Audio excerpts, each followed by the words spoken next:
Okay, सो मैंने और पता नहीं कितने यूट्यूबर्स ने फ्लिपकार्ट के खिलाफ पता नहीं कितनी वीडियोस बनाई हैं। मतलब ये वाली चीजें तो कवर होती ही रहती हैं। और आज एक स्कैम मेरे साथ भी हुआ है और ये एक फुल्ली प्लान्ड स्कैम है। मतलब ये किसी के साथ भी हो सकता है। एंड जब मैंने इस चीज को इन्वेस्टिगेट करा मुझे कुछ बहुत शॉकिंग मिला है। तो सबसे पहले मेरे साथ क्या हुआ वो बताता हूँ, उसके बाद मैं आपको आगे की इन्वेस्टिगेशन दिखाऊंगा। तो मेरा एक कजन है, उसे लेनी थी 36 GB RAM 1 TB storage M3 Max वाली मैकबुक प्रो, जो कि वैसे जनरली कहीं नहीं मिलती क्योंकि डिसकंटिन्यूड है। और Amazon पे इसका 14 इंच वाला मॉडल अवेलेबल है जिसका प्राइस लगभग 3 लाख है। तो हमने इसे फ्लिपकार्ट पे देखा और हमें ये 16 इंच वाली मिली 2,62,000 में। अब मैंने सोचा ठीक है, इस पे कार्ड वार्ड लगाएंगे और GST नंबर लगा के एक अच्छी डील बन जाएगी। लेकिन अगर आप देखोगे तो इस प्रोडक्ट पे एक भी रिव्यू नहीं है। अब मैंने सोचा कि इतना महंगा प्रोडक्ट है तो इस पे रिव्यूज ना होना कोई बहुत बड़ी बात नहीं है। फिर मैंने सेलर की डिटेल्स भी देखी तो नाम था ट्रेजर हॉल ऑनलाइन। और जब मैंने इसकी रेटिंग्स चेक करी तो आप देखो ये सेलर 5 साल पुराना है और इसकी रेटिंग भी बहुत अच्छी है, 4.8 प्रोडक्ट रेटिंग और 4 की सर्विस क्वालिटी रेटिंग। इस सब के साथ ओपन बॉक्स डिलीवरी भी है, यानी कि कोई भी दिक्कत हुई तो रिसीव नहीं करेंगे। And on top of all that ये फ्लिपकार्ट अश्योर्ड भी है। अब हमें तो पता है कि फ्लिपकार्ट अश्योर्ड क्या ही होता है, बट एक बार फिर भी देखो यहाँ लिखा है कि अश्योर्ड का मतलब है कि आपका प्रोडक्ट 6 क्वालिटी चेक से पास होकर निकलता है and you will get exactly what you ordered. ये बात याद रखना बहुत काम आएगी। तो अब इन सारे पॉजिटिव साइंस के चलते मैंने इसे 16 मई को ऑर्डर कर दिया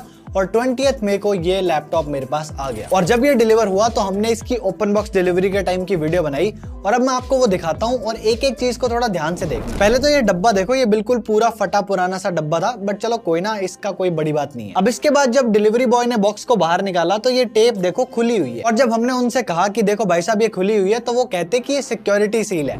अरे सिक्योरिटी सील है तभी तो बंद होनी चाहिए, ये कौन सी सिक्योरिटी है? आगे देखोगे तो इन्होंने डब्बा वब्बा खोल दिया और अंदर से एप्पल वाला बॉक्स निकला है। और इसके बाद ये जो भी फोटो वोटो लेते हैं वो इन्होंने ली। अब इसके बाद अगर आप ध्यान से नोटिस करोगे तो एप्पल का जो बॉक्स है वो कंप्लीटली सील्ड पैक है, जैसे एप्पल भेजता है बिल्कुल वैसे है। फिर इन्होंने बॉक्स को खोला एंड इसमें से निकली एक फुल्ली यूज्ड पुराने मॉडल वाली कोई घटिया सी मैकबुक। पता नहीं ये कौन से जमाने का सामान था, वीडियो में उतना पता नहीं लग रहा। आप अगर इसके पीछे देखोगे तो देखो कितने सारे मार्क्स पड़े हुए हैं। और एक बार आप इसकी केबल का हाल देखो और इसकी स्क्रीन के ऊपर अंदर की तरफ स्क्रैचेस भी पड़े हुए हैं। अब मैं सही बताऊं तो फ्लिपकार्ट से जब भी आप कोई चीज ऐसी ऑर्डर करते हो तो आपके अंदर ये एक्सपेक्टेशन तो होती है कि कुछ भी हो सकता है। लेकिन मुझे ना कोई ये समझा दो कि आखिर इन्होंने एक सील्ड एप्पल के बॉक्स में पुरानी मैकबुक डाली कैसे, और डाली तो डाली, उसको वापस सील कैसे किया? ये तो हो ही नहीं सकता कि ये प्रोडक्ट शिपिंग के टाइम पे चेंज हुआ है, क्योंकि डिलीवरी बॉयज इसकी सील कहां से पैक कर देंगे? अब एक बार जो होना था हो गया, भैया प्रोडक्ट को वापस ले गए, ओपन बॉक्स डिलीवरी थी, वापस चला गया। मुझे भी ये था कि रिप्लेसमेंट आएगी,